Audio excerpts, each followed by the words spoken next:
मूर्ति पूजामूलं गुरोपदं मंत्रमूलं गुरोरवाक्यं मोक्षमूलं गुरो कृपा। प्रिय श्रोता समाज, आप लोग के सामने मैं टॉपिक ला रहा हूं, आध्यात्मिक टॉपिक है, संत मिलन। ऐसे तो आप लोगों को दुनिया से मिलन होती ही रहती है, लेकिन संत मिलन में एक अलग लाभ होता है। संत मिलन में एक अलग शांति मिलती है। प्रिय श्रोता समाज, संग का बड़ा प्रभाव पड़ता है। जैसे जैसे व्यक्तियों का संग करेंगे वैसा स्वभाव बनेगा।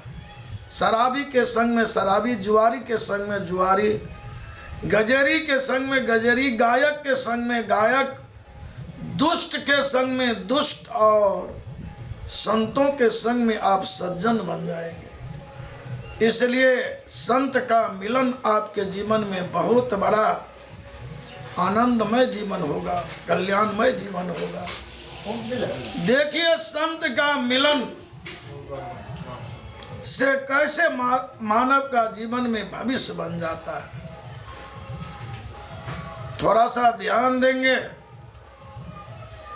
माता बहनों, भाई बंधुओं, आपके घर में साधारण चिट्ठियां जो है, छोटी छोटी चिट्ठियां कभी कभी उठा करती है, बहुत परेशान करती है। बहुत ज़्यादा ये चिट्ठियां आपके घर में परेशान कर रही है, छोटी छोटी चिट्ठियां। एक बात थोड़ा सा चिंतन कीजिए, ये चिट्ठियां आपके घर से काठमांडू या कलकत्ता जा सकते कि नहीं? संभव नहीं है। लेकिन आपके परिवार के लोग कोई काठमांडू जा रहे हैं, कोई कलकत्ता जा रहे हैं, ये चिट्ठियां उसके कोट के जेबी में चली जाए तो पहुंच सकती है कि नहीं? पहुंच जाएगी। क्या रिजर्वेशन भी करना पड़ेगा? कुछ नहीं। तो ये एक साधारण चिट्ठियां एक मानव के संग करके महान असंभव काम को संभव कर ली, तो आप लोग भी संतों के संग में रह के कितना भाग्य बना लेंगे। इसलिए आप लोगों को संतों के संग में अवश्य बैठना। यदि आप अच्छा रंग चाहते हैं, अपने भविष्य का उज्जवल चाहते हैं, यदि अपने जीवन का कल्याण चाहते हैं, तो संतों को संग में रहना या संतों को अपने घर में मंगाना। एक छोटी सी एग्जाम्पल लीजिए।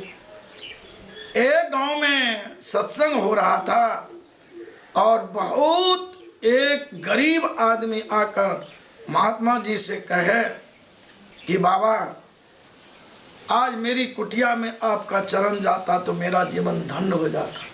साधु सरल होते हैं, सहज होते हैं, स्वीकार लिया कि चलो बेटा अब ये चलते हैं।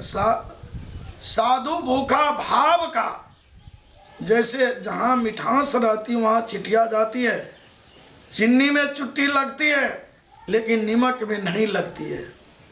चेहरा मोहरा तो दोनों का उजला ही है, लेकिन क्या कारण है कि नमक में चिटियां नहीं लगती है? मिठास नहीं है। तो इन व्यक्तियों में ऐसा स्वभाव देखा, भाव देखा, महात्मा जी चले आए। इसके यहाँ एक कुर्सी भी नहीं थी कि बैठने के लिए देते। महात्मा जी खड़े हैं, बैठने का भी जगह नहीं है। महात्मा जी कहा, अरे बहुत गरीबी है बेटा, कल की देखिए ना बाबा, हम सारे गांव से गरीब हैं। घर में चारों तरफ घुमा संत महात्मा और कहते हैं कि बेटा मत चिंता करो, धन नहीं है लेकिन तेरा मन तो बहुत अच्छा है।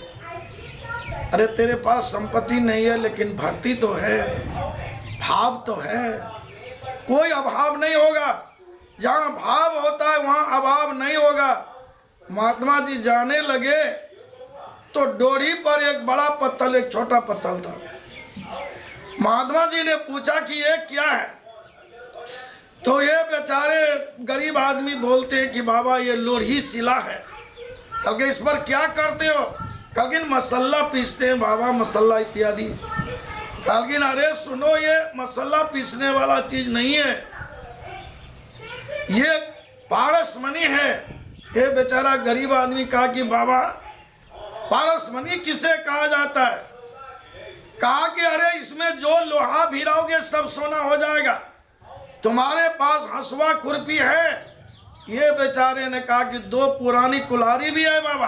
क्योंकि लाओ, ये पुरानी कुल्हाड़ी को पारसमणि में स्पर्श किया, सोना बन गया। और ये गरीब आदमी कहते कि बाबा आज तो हम धन्य हो गए, अब तो लगता है कि हम अरबपति की खरबपति क्या हैं। लेकिन आपका चरण यदि नहीं आता तो हम तो इस पर मसाला पीसते ही रह जाते।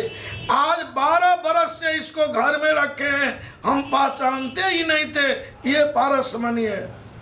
प्रिय श्रोता समाज, आपका संत का मिलन जिस दिन आपके कुटिया में होगा या संत के कुटिया में ही आप जाकर मिलेंगे तो आपका एक भाग बनेगा, आपका भविष्य उज्जवल हो जाएगा। इसलिए संतों को अपने कुटिया में मंगाइए या संतों के कुटिया में ही समय समय पर सब परिवार जाकर नमन कीजिए, बंदगी कीजिए, आशीर्वाद लीजिए। संत मिलेंगे तो सुख और दुष्ट मिलेंगे तो दुख निश्चित होता है। इसलिए संतों का मिलन कीजिए। आज मैंने संत मिलन पर थोड़ी चेतना दिया और इन्हीं शब्दों के साथ मैं वाणी विराम करता हूँ। अस्तु।